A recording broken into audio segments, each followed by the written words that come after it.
Kwebaza nnyo okwekumira ku Bukedde TV mu kataliiko nfuufu amalala waliwo Abooluganda bafunye obutakkaanya oluvannyuma lw'omu ali ku Kyeyo emitala w'amayanja okulumiriza munne ali mu Uganda nga bw'azze nga amuweereza ssente okumuzimbira ennyumba n'okumugulira ettaka n'azirya. Bassente b'ebyalo bagambibwa okugulibwa ettaka ensonga bazitwala ku poliisi. Shamimu Ndagire Nansubuga ow'ebunnamwaya mu nfuufu zooni yafunye obutakkaanya ne muganda we Lwekyo Namutebi babirye ng'ono alumiriza nti azenga aweereza muganda w'ono ssente amuzimbira amayumba n'okumugulira ettaka kyokka bwe yatuuse okumukubira essimu amutegeeze nti akomawo kuno alabirire ebintu bye zonna n'aziggyako. Yali nga nkubira buli kiseera amazimu nga ngamba wano waliwo ennyumba eri ku ssente bwe ziti weereza ssente tugule ne muweereza ssente. Angulira ebizimbe biri 6 nga byabapangisa n'ekibanja kya eka 3 ekiri ekiryokya.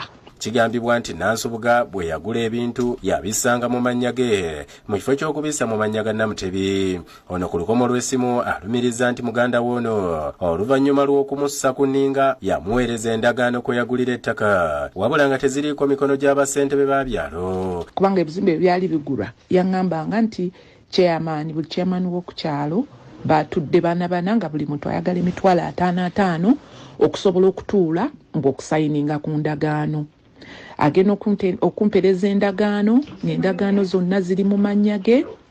Nkubira ba chairman ab'ebitundu buli chairman agamba tabamanyi. Bassente be ababadde ku ndagaano okuli ow'Emasajja Kikajjo Namasuba Sheikh Yusuf Sentamu yeeganye byonna ebiri mu ndagaano eno. Ng'omuntu akuguzizza mu kuwandiika waggulu yawandiise mu babaddewo yawandiise ne bakiyamini yabasayiningidde. Ono ategeezezza nga bw'agenda okukuba Nansubuga mu mbuga olw'okumwononera erinnya. Tetugenda kutuula butuuzi obwo bujulizi butumala.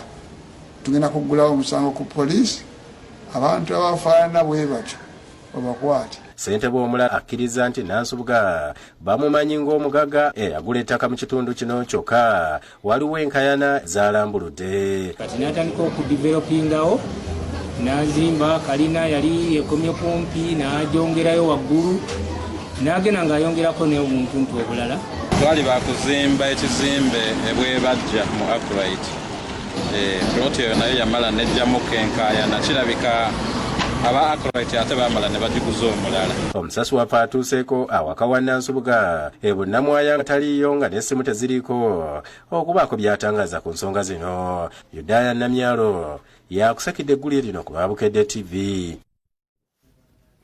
Ate waliwo abantu abatanategereka bagambibwa okusindikibwa omugagga ne bakoonakonya enju ya Difensi w'ekyalo. Bino bibadde kalungu nabyo katubikuwe.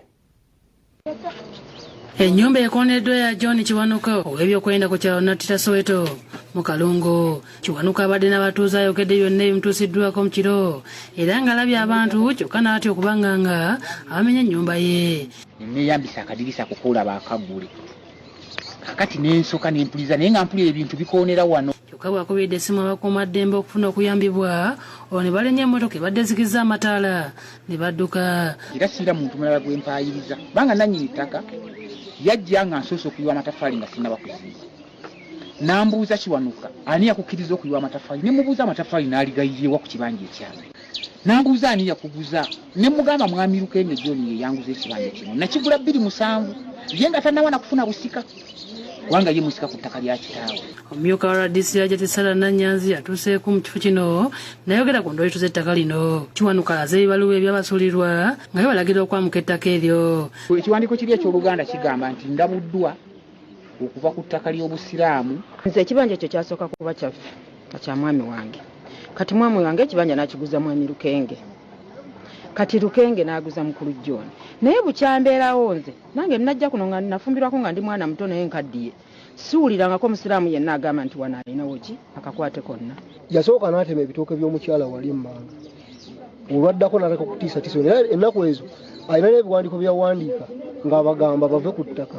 Ssente wero Sseesooka Deogratius Kabeera n'abakakiiko bwe bategeeza nti batuuze 3,000 beebolekedde okubundabunda olwannannyini ttaka Kasule abasuze bakukunadde. Ensonga twagezaako ziyingiramu ne zitwalibwa waggulu mu mateeka ngera amateeka bwe galagira, naye naffe kyatukubye encuku okulabika nga ettaka lino oba ekibanja kino omusajja ayagala kuttirako buttizi bantu. Tumusisinkanye emirundi mingi nga tuteeseganya naye ku nsonga y'obusuulu n'abatuuze, era tuyise mu nkiiko nyingi era twakkaanyaako ku busuulu n'afulumya ne tikiti z'obusuulu.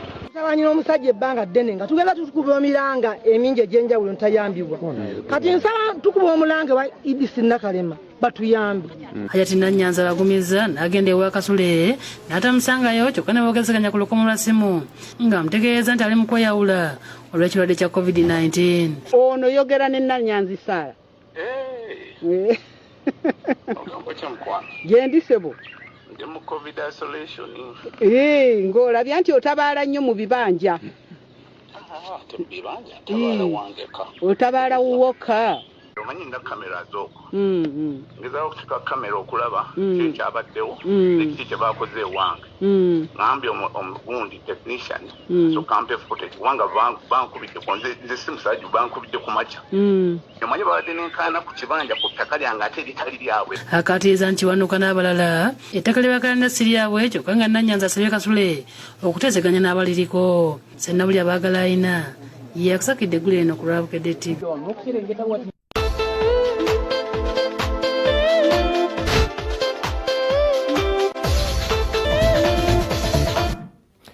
Mugemizannyo empaka z'amasaza zizzeemu leero n'emipiira ebiri egy'ekibinja kya Bulange nga Busujju ekubye Buweekula 2-0 nga yo Busiro erimaganye ne Kyaggwe ku goal 1-1. Omupiira ogusooseyo okusaasa tweze okumakya mu kiseera kya Fufe enjeru Busujju ekubye Buweekula ku goolo 2 ku bwereere eziteebeddwa. Abazanyi Shafiika Kande mu ddakiika ya 28 ne Isaac Kiberu mu ddakiika 71.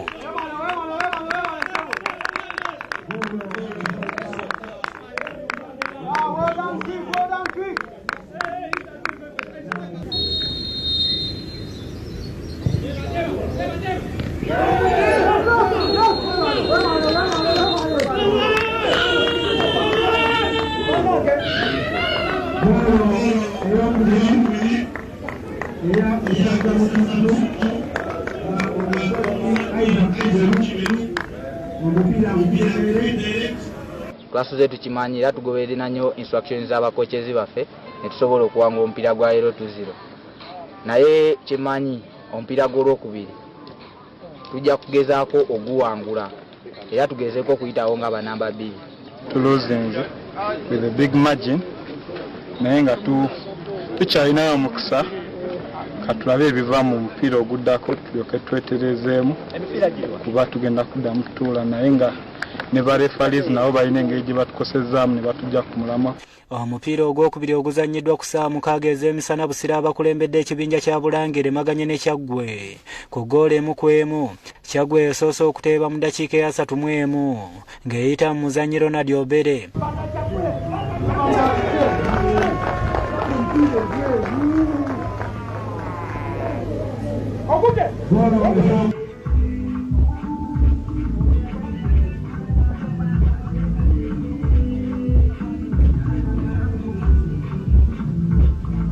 Oluvannyuma Busiro abatalabise bulungi mu mupiira guno bafunye goolo ey'ekyenkanya eteebeddwa kuteesa Malida mu ddakiika 68.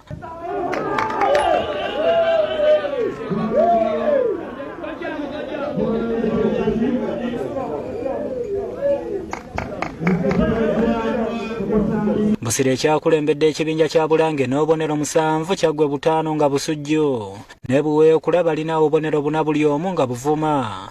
Abawanduka edda mu mpaka zino balina akabonero kamu. Emipiira egy'ekibinja kya Bulange Giddamu ku lwokubiri lwa wiiki eno n'emipiira ebiri nga Buvuma ezannya Busujju ng'ate Buweekula yakuttunka ne Busiro ng'emipiira gya Kyaggwe giweddeyo olunaku olwaleero.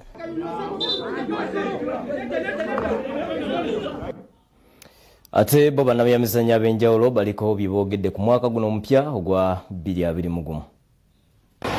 buli mwaka mbeeramu ne tageti yange naye teyatuukirira tika tutunuulidde omwaka ogujja tukutunuulidde tutya kulaba nga nfuna obuwanguzi n'ebigendererwa byange ebyokutwala express waggulu.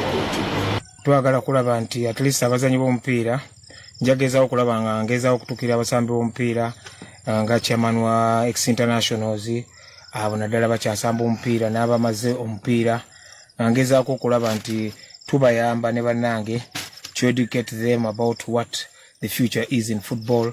Nti bw'omala omupiira abantu babeerabira abamala omupiira olina okuba nga weetegekera ekintu bwe kiti ne bwe kiti. When I go to Parliament, I think one of the big things for me is to change the way the legislators and the financiers of our budgets view sports and to make Uganda a leading sport nation. Tebadde mupiira 2-2 kyobola bandooza mbadde mpumudde ne tiimu yange badde yakwata ebbaluwa yange naye mbadde nga ntraininga naye olaba omubiri guli mu shape era manyi 2-2 mugomo gwe magenda okufuna tiimu manyi mukama ali nange era mukama agenda tiimu ekkulu watali kkubo. Naye ate tulina okuyiga engeri gye tutambuzaamu ebintu byaffe nga mu kiseera kyekimu nga n'obulwadde buno weebuli. So omwaka gwa kukyusa mu nneeyisa yaffe mu mirimu gyaffe gye tukola egya bulijjo n'ebintu ebirala bitunyumira tubeere nga either ebimu tubikendeezaako oba tutandika okumanya engeri gye tubikwataganya tukimanyi nti mu nsi mulimu ekirwadde. Nsuubira nti bwe mba mmaze okulondebwa ku bwa kansala tugenda kutandikirawo okukyusa erinnya lyaffe erya Kamwokya kubanga erinnya lyaffe lyonoonese nnyo myaka egiyiseewo nga oli bwe bamwogerako nti ava Kamwokya bafuna ekifaananyi ekikyamu ddala.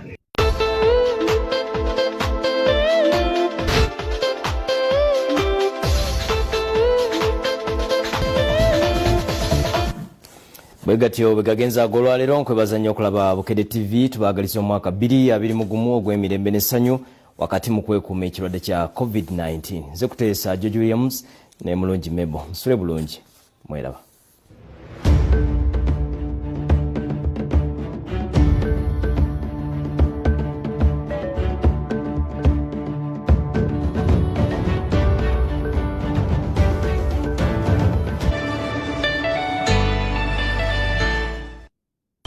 Utuka ku milioni 10 mu dakiika 10 buli lunaku era osasulwe ku ssimu yo mbagirawo. Usiba omukisa okuwangula milioni 32 Sunday no ku Super Jackpot Show. Wika *885*333# Airtel oba *8